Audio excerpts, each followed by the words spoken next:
Aisy. Ali. Na hoe ino ka ihanao ahy io? Lelahy toy. Anky. Ia sansoko iantoko tsoko toy. Le tsy henteny li aho. Na hoe tsy haiko fa nitofanao avao tsoko toy androany. Lelahy toke. Nanao kory nareo toa? Mihetsika dalany toy mamany. Mihetsika io.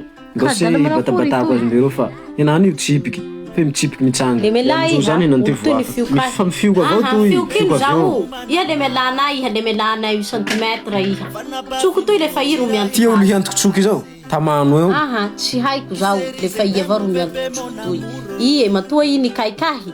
Dikan'izay i zany ro miantoko tsoko tia. Zao tsy mahay olo hafa ankoatra azy. I avao ro haiko. Zao etoa i tsy raha namonjy asantsano fa i ro nikaikahy. Ka tsy haiko vasa nambali sary vongany iha zao. Ihenany tsy raha fa mihetsiky lasy andesa amizao zany. Zao tsy fandesiko any. Mahazo ahy. Miala ho zay la. Le fa io ty babanako toy. Valo. Aromantiki na wingao. Vula ruilao. Vai uma dea. Handisa ia olo Tsela vao.